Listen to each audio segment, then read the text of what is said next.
Welcome to another episode of Payments Pros, a Troutman Pepper Locke podcast focusing on the highly regulated and ever-evolving payment processing industry. This podcast features insights from members of our fintech and payments practice, as well as guest commentary from business leaders and regulatory experts in the payments industry. I'm Carlin McCrory, one of the hosts of the podcast. Before we jump into today's episode, let me remind you to visit and subscribe to our blog, troutmanfinancialservices.com. And don't forget to check out our other podcasts on troutman.com/podcast. We have episodes that focus on trends that drive enforcement activity, digital assets, consumer financial services, and more. Make sure to subscribe to hear the latest episodes. Today, I'm joined by my colleague Kim Phan to explore the latest developments and strategic implications surrounding the CFPB's Section 1033 rule. Earlier this summer, the Consumer Financial Protection Bureau initiated a new rulemaking process concerning its final rule on personal financial data rights under Section 1033 of the CFPA. And in August, the CFPB published an advance notice of proposed rulemaking, inviting comments to assist in the agency's reconsideration of its 1033 open banking rule.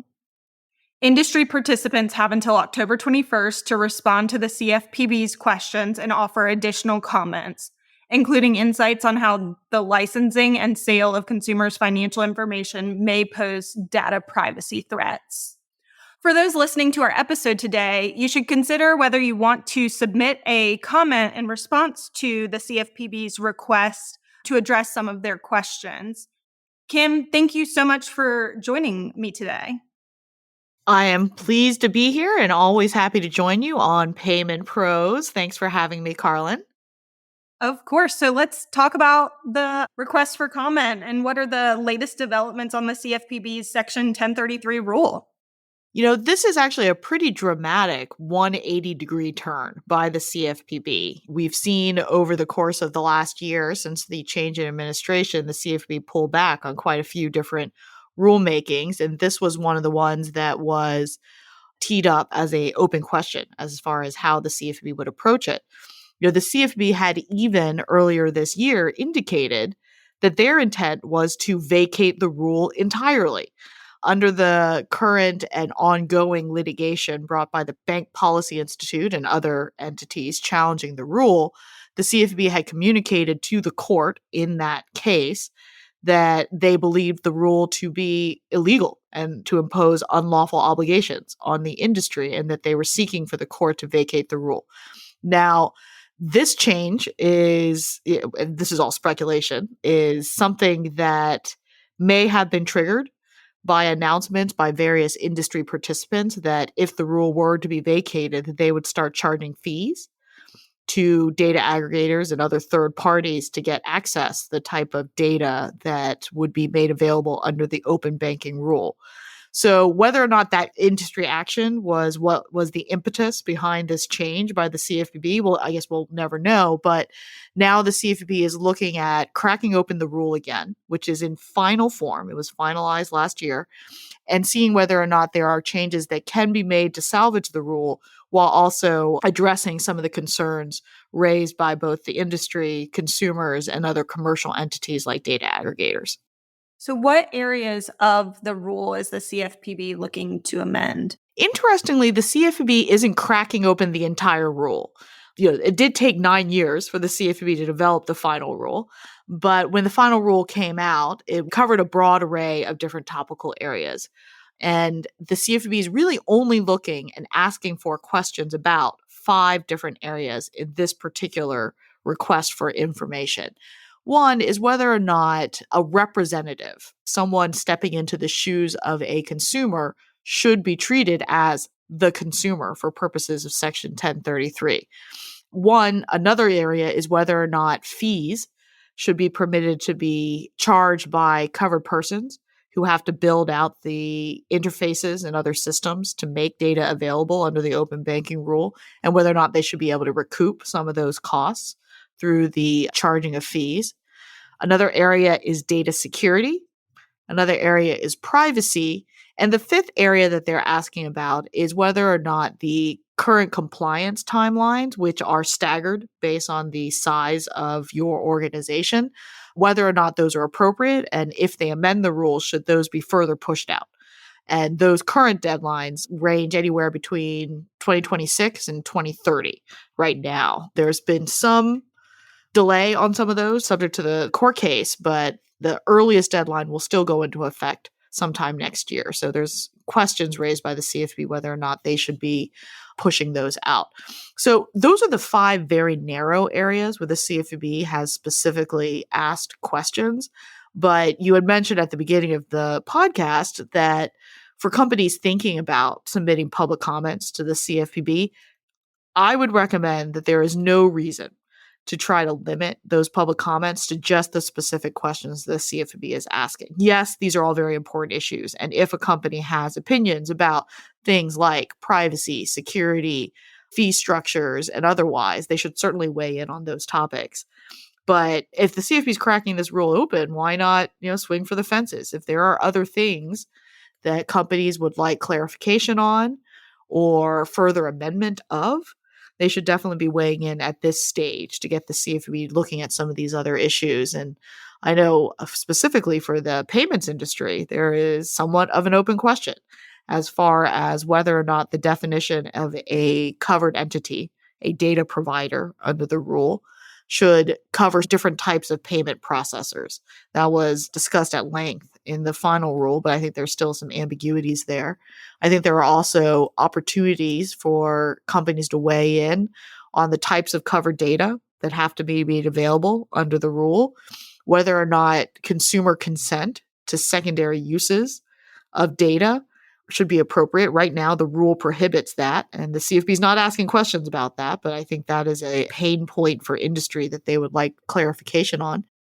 Also, data retention mechanisms, right? That, if you get data as a authorized third party under a rule from one of the banks or other data providers, you're only allowed to keep that data for a year without getting consumer reauthorization.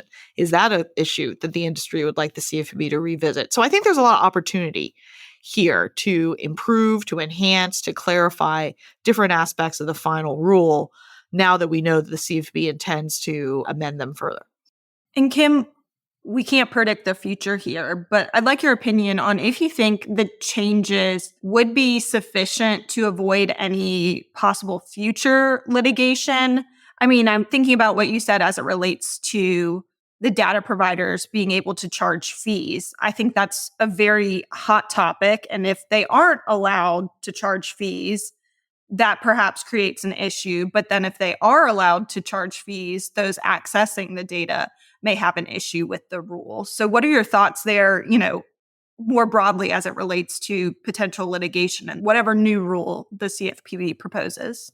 Yeah, I don't know that there's a way to avoid litigation at this point, right? Is there a way for the CFPB to draw the line so that everybody is happy? I doubt it, right? If they change their minds and allow banks to charge fees, maybe that moots the current Bank Policy Institute litigation, but then they're opening the door to litigation from consumer advocacy groups who would then say, look, you've, arbitrarily changed this and it's not benefiting consumers and we're going to sue to restore the old rule, right? So no matter how the CFPB moves forward, I don't see them being able to strike a balance that will please all sides.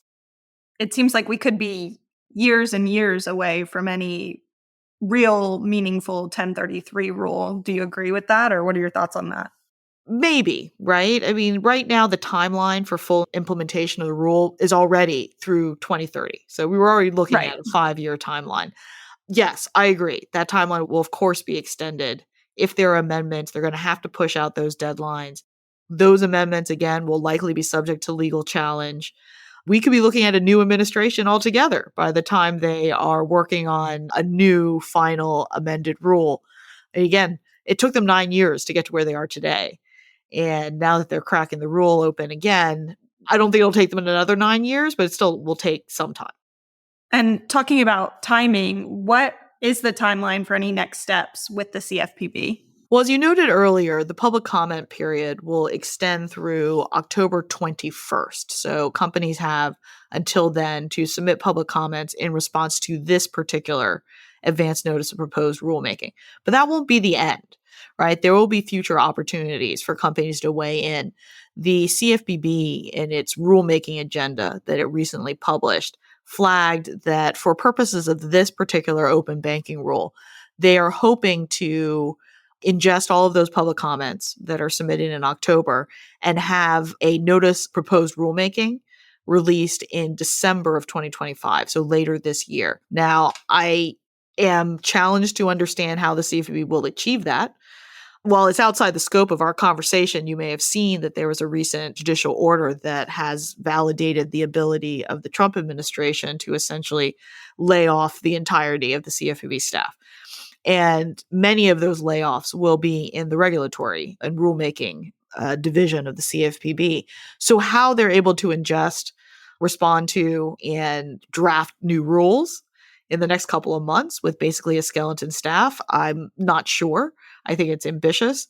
The CFPB, of course, is setting its own schedule by announcing they want to get this NPRM out by December 2025. So if they miss that deadline, it's fine. We're looking at potentially draft language that may come out in Q1 of 2026. And there will be an opportunity for companies to comment on that when it comes out. And what should companies be doing in the interim? Is it worthwhile? Obviously, you're talking about multiple comment periods. So I'd love your take on whether you think companies should go ahead and respond prior to October 21st to get their thoughts in, or if they should do it once the NPRM is released. Both. What are your thoughts there? I would definitely suggest both. You as a company, if you have a stake in how this rule plays out, you should be commenting early and often, whether or not that is in your own capacity as a commenter or whether or not you're contributing to industry efforts through a trade association that may be submitting comments. The more often that you are presenting the arguments that are favorable to the industry and to others to make sure that this process rolls out in a way that is economically feasible as well as protecting consumers, I don't see a reason not to be taking advantage of those opportunities at this point in the future NPRM and otherwise. It is important to be thinking about how to advocate for your organization to the extent that, you may have to make this data available or whether or not you're relying on access to this data in operating your business. And so thinking about, again, the reality that the CFPB is only asked about changes to certain very specific provisions in 1033. So, if I'm a company, I'm still thinking about how I'm going to comply with the remainder of those provisions, the ones that the CFPB appears to be wanting to leave alone. While, again, I think companies should be taking the opportunity to make changes to even those provisions if that would be beneficial.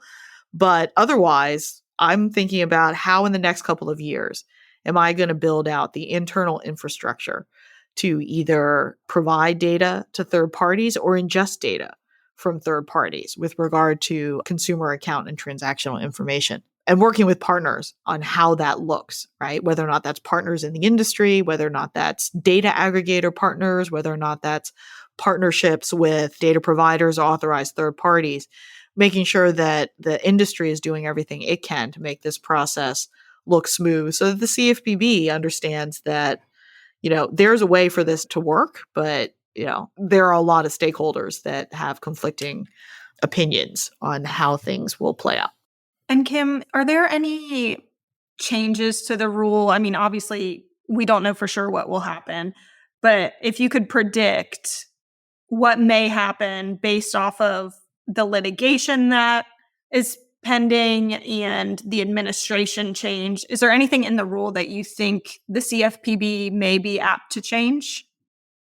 As a privacy and data security lawyer by trade, I am very interested in the provisions that relate to privacy and security. And one of the issues that was raised frequently during the public comments, during the hearings and workshops over the past 9 years was what happens if there's a data breach? If someone has a data breach, if I'm a bank and a data aggregator is able to access my data and there's a breach of the data aggregator, who's responsible for that? I, as the bank, had to give this information to the data aggregator under 1033, but I'm not protected in any way under 1033 from the fact that I had to give this data to a third party that was then breached, and now my customer is at risk.